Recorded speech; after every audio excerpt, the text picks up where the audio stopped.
Hello everybody, I am doctor Saumya और आज हम लोग देखेंगे chapter 3 our changing earth class 7 NCERT geography. इससे पहले वीडियोस में हमने चैप्टर 1 और चैप्टर 2 कवर कर लिया है। अगर आपने ये नहीं देखा है तो प्लीज़ इसे जाकर देखें और इस चैनल को लाइक और सब्सक्राइब कर दें ताकि आगे जो भी आने वाले वीडियोज़ हैं वो आपको मिलते रहें। तो आज हम शुरू करेंगे चैप्टर 3 आवर चेंजिंग अर्थ। नाम से पता चल रहा है कि चेंजिंग अर्थ, अर्थ मतलब हमेशा चेंज होते जा रहा है। ऐसा क्यों है, चलिए देखते हैं। The lithosphere is broken into a number of plates known as the lithospheric plates. पिछले चैप्टर में, चैप्टर नंबर 2 में हमने देखा था लिथोस्फेयर के बारे में। क्या है ये lithosphere? The rigid outer part of earth comprising of the crust and the upper mantle is known as lithosphere. Lithosphere वो पार्ट है अर्थ का जो क्रस्ट है और मैंटल का अपर पार्ट है, वो दोनों मिला करके बनाते हैं हमारा लिथोस्फेयर। तो ये जो लिथोस्फेयर है ये बना हुआ है बहुत ही नंबर्स ऑफ प्लेट्स से। यस, इस प्लेट्स को कहते हैं लिथोस्फेरिक प्लेट्स या फिर इसे टेक्टोनिक प्लेट्स भी कहते हैं। सो the lithosphere comprises of a number of plates. और ये लिथोस्फेयर जो Rocky outer part of earth है, जो बहुत सारे रॉक्स और मिनरल से बना हुआ है, यही लिथोस्फेयर है। So the lithosphere is broken into a number of plates, it is only known as the lithospheric plates. ये जो प्लेट्स है ये हमेशा मूव करते रहते हैं स्लोली, बहुत ही इतने स्लोली कि हर साल बस फ्यू मिलीमीटर्स ही इनका मूवमेंट होता है, only a few millimetres each year. और ये जो मूवमेंट होता है यानी कि ज़रूर कोई पीछे नीचे लिक्विड मटेरियल है, वो क्या है? मॉल्टन मैग्मा है। ये जो मॉल्टन मैग्मा है अर्थ सरफेस में, इसी के ऊपर ये लिथोस्फेरिक प्लेट्स मूव करते रहते हैं। The मॉल्टन magma inside the earth moves in a circular manner. इस एक्टिविटी में दिखाया है कि कैसे ये जो मॉल्टन मैग्मा है वो मूव करता है। इस एक्टिविटी में हम क्या देख रहे हैं? एक छोटा सा पेपर पेलेट लेते हैं जो कि कलर्ड है, उसको हम एक बीकर में डालते हैं जो कि पानी से भरा हुआ है, और इसे हम एक ट्राइपॉड स्टैंड पे डालेंगे और इसे गर्म करेंगे। ये पिक्चर में दिख रही है ट्राइपॉड स्टैंड पे, यहाँ पे हम इसके हीट कर रहे हैं। तो ये जो कलर्ड पेपर प्लेट है, जैसे इसे हीट से एनर्जी मिलेगा ये मूवमेंट इसमें शुरू हो जाएगा। As the water warms up, जब paper pellet starts moving upward along the warm layers of water, यहाँ पे कन्वेक्शनल करंट्स प्रोड्यूस हो रहा है जिसके कारण ये हीटअप हो रहा है, और इसी के कारण ये जो पेपर पेलेट है ये मूव कर रहा है। तो ये जो मॉल्टन मैग्मा है अर्थ सरफेस के अंदर, ये भी इसी सिमिलर मैनर में मूव करता है। सो ये एक्टिविटी इस लिथोस्फेरिक के मूवमेंट को डेमोन्स्ट्रेट करने के लिए यहाँ पे बताया गया है। यहाँ पर ग्लॉसरी में क्या दिया हुआ है लिथोस्फेरिक प्लेट्स के बारे में। तो लिथोस्फेरिक प्लेट्स क्या है? यही टेक्टोनिक प्लेट्स है। हमारा अर्थ सरफेस जो है डिवाइडेड है टेक्टोनिक प्लेट्स में। रफली 12 to 15 मेजर टेक्टोनिक प्लेट्स हैं। The earth crust consists of several large and some small rigid irregularly shaped plates. Plates को स्लैब भी बोल सकते हैं, which carry continents and the ocean floor. ये हर जगह फैले हुए हैं, चाहे वो कॉन्टिनेंट हो या फिर ओशन फ्लोर है। तो जो लिथोस्फेयर है वो किस पे मूव करता है? मॉल्टन मैग्मा पे, या फिर हम बोल सकते हैं on the top of asthenosphere. Asthenosphere क्या है? Outer region of earth mantle. Mantle का ऊपर वाला रीजन ही एस्थेनोस्फेयर है, इसी पे हमारा लिथोस्फेरिक प्लेट्स मूव करते हैं। तो लिथोस्फेयर प्लेट्स दो तरह के हैं। There are two plates of lithosphere, one is oceanic lithosphere, other is continental lithosphere. एक है ओशियनिक और एक है कॉन्टिनेंटल। नाम से पता चल रहा है ओशियनिक लिथोस्फेयर वो लिथोस्फेयर का पार्ट है जो ओशन फ्लोर पे पाया जाता है, और कॉन्टिनेंटल लिथोस्फेयर वो पार्ट है जो हमारे कॉन्टिनेंट्स के पाया जाता है। तो ओशियनिक लिथोस्फेयर क्या है? वो ज़्यादा डेंस है कंपेयर टू कॉन्टिनेंटल लिथोस्फेयर, और कुछ बड़े साइज़ के हैं, कुछ छोटे साइज़ के हैं। तो कुछ मेजर टेक्टोनिक प्लेट्स क्या हैं? North American plate, South American plate, Eurasian plate, African plate, Arabian plate, Indian plate, Australian plate, Antarctic plate, Pacific plate, Nazca plate, Cocos plate, Filipino plate, etcetera. नाम से जहाँ जहाँ जो जो कॉन्टिनेंट्स है, countries हैं, उनके ऊपर नीचे जो प्लेट्स हैं वही उनके नाम पे डाल दिए गए हैं। जैसे कि नॉर्थ अमेरिकन प्लेट, नाम से पता चल रहा है कि जो नॉर्थ अमेरिका जिस लिथोस्फेयर पे है उसको डाला गया है, नाम क्या है? North American plate. इंडिया जिस प्लेट पर है उसे कहा गया है इंडियन प्लेट। इसी तरह टेक्टोनिक प्लेट्स का नाम रखा गया है। आप यहाँ देखेंगे the movement of these plates causes changes in the surface of earth. The earth movement are divided on the basis of forces which cause them. दो तरह के फोर्सेस हैं, एंडोजेनिक फोर्स और exogenic force. Endogenic force means वो force जो earth के अंदर से आ रहा है उसे एंडोजेनिक कहेंगे, और जो बाहर की तरफ है उसे कहेंगे exogenic force. The forces which act in interior of earth, जो अंदर हो रहा है उसे एंडोजेनिक, और जो बाहर हो रहा है उसे exogenic, and that work on the surface of earth is called exogenic forces. ये डायग्राम बहुत ही इंपॉर्टेंट है, इवोल्यूशन ऑफ लैंडफॉर्म। अगर आप नोट्स बना रहे हैं तो इसे प्लीज़ अपने नोट्स में भी मेंशन करें। अर्थ मूवमेंट्स, यहाँ हम अर्थ मूवमेंट्स देख रहे हैं। अर्थ मूवमेंट्स दो तरह के हैं, endogenic and exogenic. Endogenic forces वो फोर्सेस हैं जो अर्थ के इंटीरियर में हो रहे हैं, जैसे, और ये फोर्सेस दो तरह के हैं, सडन फोर्सेस और डायस्ट्रोपिक फोर्सेस। सडन फोर्सेस मीन्स जो अचानक से होता है, सडनली, तो वो क्या है, अर्थक्वेक। हमें पता है अर्थक्वेक सडनली ही आता है, वॉल्केनो वो भी सडनली ही होता है, और लैंडस्लाइड ये सारे सडन फोर्सेस हैं। So earthquake, volcano and landslide, they are the sudden endogenic forces. और यहाँ पे आता है डायस्ट्रोपिक फोर्सेस। डायस्ट्रोपिक फोर्सेस क्या है, डायस्ट्रोपिक फोर्सेस वो फोर्सेस है, ये हमारा डिफॉर्मेशन करता है अर्थ क्रस्ट में, स्पेशली फोल्डिंग एंड फॉल्टिंग। हम देखेंगे आगे के चैप्टर्स में फोल्डिंग एंड फॉल्टिंग क्या है। यहाँ बस हमें ये जानना है कि डायस्ट्रोपिक फोर्सेस क्या है। डायस्ट्रोपिक फोर्सेस के कारण ही हमारे माउंटेन्स, कॉन्टिनेंट्स और ओशन बेसिन्स फॉर्म होते हैं। यस, जो हमारे माउंटेन्स हैं, हिमालयाज़ हैं यंग फोल्ड माउंटेन्स, अरावलीज हैं ओल्ड फोल्ड माउंटेन्स। तो जो जहाँ ये माउंटेन्स बन रहे हैं उसे ये हम बोलते हैं diastrophic forces. So what are diastrophic forces? Diastrophic forces are the forces which causes deformation of Earth's crust, especially folding and faulting. They give rise to continent, ocean floors and mountains. So how the fold mountains created? Fold mountains कैसे बनते हैं?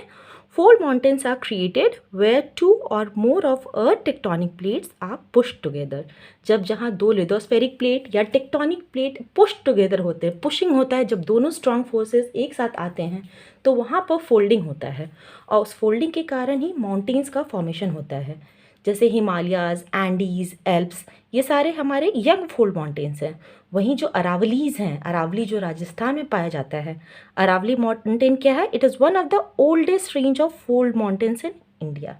आई think ये endogenic forces clear है। आप देखेंगे exogenic forces. So what are exogenic forces? That work on the surface of earth. They are erosional and depositional. What does erosional and depositional mean? Erosional मतलब जो erosion cause करे, और depositional मतलब जो deposit करे। erosion मतलब उड़ा के जैसे विंड लेके जाता है सैंड को, और जहाँ डिपॉजिट कर देता है उसे सैंड ड्यून कहते हैं। तो इसलिए यहाँ पे एक्सोजेनिक फोर्सेस में विंड आया। सिमिलरली रिवर का भी काम है इरोजन भी करने का, डिपॉजिट भी करने का। उसी तरह sea waves and glaciers.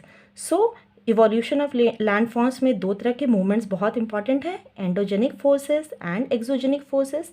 Endogenic में आया sudden forces and diastrophic forces, और एक्सोजेनिक फोर्सेस में आया इरोजनल एंड डिपोजिशनल।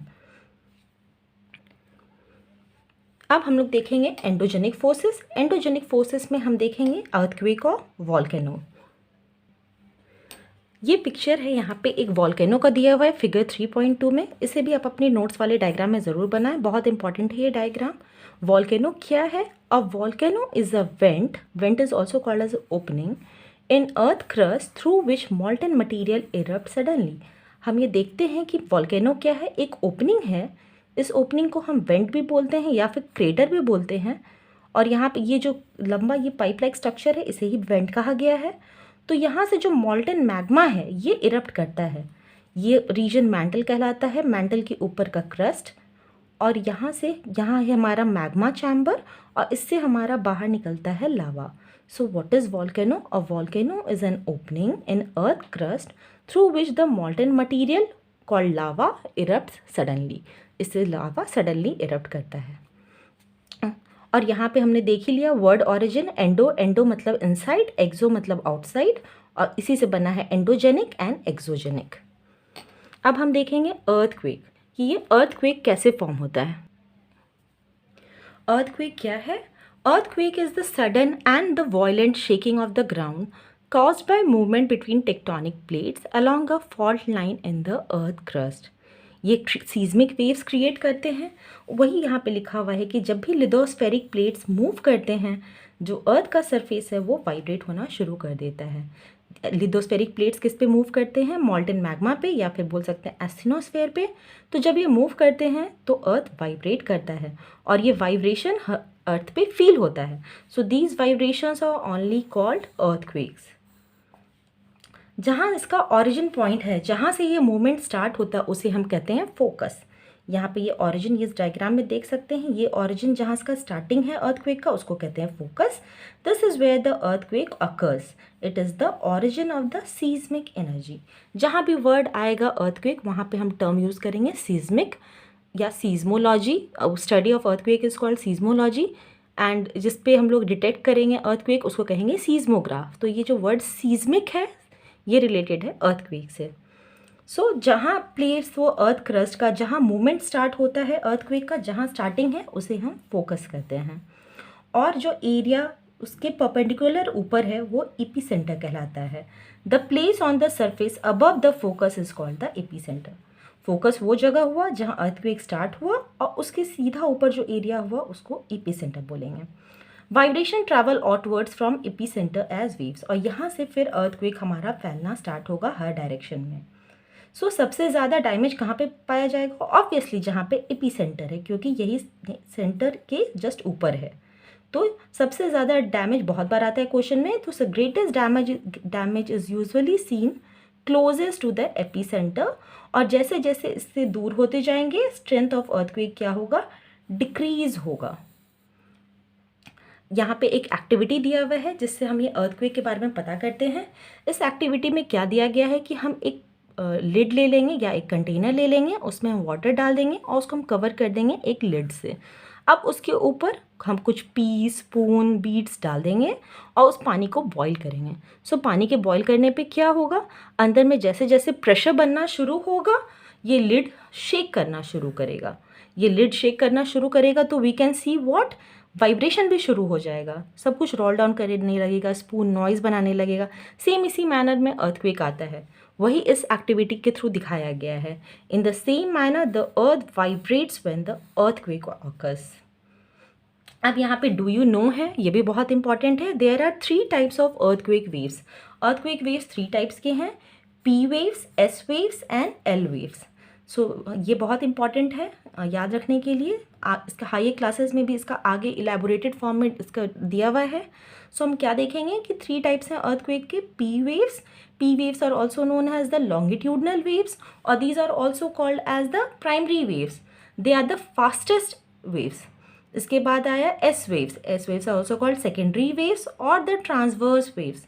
ये प्राइमरी पी वेव से स्लो होते हैं, लेकिन ये भी फास्ट होते हैं, but they are the second fastest waves. इसके बाद आया एल वेव्स और द सरफेस वेव्स। नाम से पता चल रहा है सरफेस वेव्स मतलब जो अर्थ के सरफेस पे पास करेगा। तो surface waves bring the maximum destruction to the surface of earth. So these 3 waves are very important. These are also known as earthquake waves, or we can say these are also called as the seismic waves. So seismic waves are of 3 types: P waves, S waves and L waves. अब देखेंगे कि earthquake तो पहले से predict नहीं किया जा सकता है, लेकिन इसका इम्पैक्ट मिनिमाइज़ किया जा सकता है अगर हम लोग इसके लिए पहले से प्रिपेयर्ड रहें। पहले के टाइम में बहुत सारे टेक्निक्स थे जिससे पता किया जाता था कि अर्थक्वेक आने वाला है, जैसे कि चेंज इन एनिमल बिहेवियर। लोग पढ़ते थे एनिमल बिहेवियर के चेंजेस के बारे में, जैसे fish in the ponds use to get agitated, movement बढ़ जाता था फिश का पॉन्ड्स में। Snakes come to the surface, snakes अंदर से बाहर निकल जाते थे अर्थ के सरफेस पे। सो कुछ ये और even dogs they use to start barking. तो जब ऐसा कुछ होता था तो लोग पहले प्रेडिक्ट कर सकते थे कि अर्थक्वेक आने वाला है, लेकिन सो ये सब कुछ तरीके हैं जिससे अर्थक्वेक को प्रेडिक्ट किया जा सकता है, लेकिन उसका बहुत हद तक इफ़ेक्ट ताकि कम किया जा सके। एक अर्थक्वेक यहाँ पे केस स्टडी है, अर्थक्वेक जो भुज में आया था। तो यहाँ पे हम लोग जो अर्थक्वेक जिससे मेजर करते हैं वो रिक्टर स्केल कहलाता है। A earthquake is measured with a machine called a seismograph. This is important. नीचे एक सीज्मोग्राफ का पिक्चर भी दिया हुआ है। ये एक सीज्मोग्राफ है। तो अर्थक्वेक को जिस मशीन से मेजर करते हैं उसको सीस्मोग्राफ करते हैं, और अर्थक्वेक का जो मैग्नीट्यूड है उसको मेजर करते हैं रिक्टर स्केल से। सो हमेशा हर जगह जब भी अर्थक्वेक आता है हम देखते हैं रिक्टर स्केल। सो रिक्टर स्केल क्या है, ये मेजर करता है अर्थक्वेक के मैग्नीट्यूड को। अगर मैग्नीट्यूड 2 या लेस है तो ये थोड़ा बहुत ही फील हो सकता है। अगर अर्थक्वेक 5 से ज़्यादा है तो ये डैमेज कॉज करता है, जैसे कि सामान सब गिरना शुरू हो जाता है। 6 और higher magnitude is considered very strong. 6 से ऊपर वाले मैग्नीट्यूड बहुत हायर स्ट्रॉन्ग के होते हैं and can be classified as a major earthquake. तो ये जो भुज में आया था ये रिक्टर स्केल पे मेजर कर रहा था 6.9। तो ये 26 जनवरी 2001 को भुज में आया था गुजरात में। ये इतना स्ट्रॉन्ग था कि इसे गवर्नमेंट ने इमरजेंसी डिक्लेयर किया था। उस दिन स्कूल सबसे ज़्यादा इफ़ेक्टेड हुए थे। ऑलमोस्ट 971 स्टूडेंट्स और 31 टीचर्स बिल्डिंग कोलैप्स के कारण अंदर ही शायद दब गए थे, और सिटी में आग लग गई क्योंकि उसी टाइम में यहाँ पे दिया हुआ है चारकोल कुकर्स क्या हुआ, जो लोग कोल में खाना पकाते हैं। जैसे ही अचानक अर्थक्वेक आया तो लोग अपने घर को ऐसे ही खाना बनाते आधा ही गैस बंद किए बिना ही चले गए, जिसके कारण बहुत जगह फायर लग गया और बहुत जगह बिल्डिंग सब कोलैप्स कर गया। तो उसी के कारण इमरजेंसी भी डिक्लेयर कर दिया गया था उस जोन में। बहुत ज़्यादा डिस्ट्रक्शन हुआ था।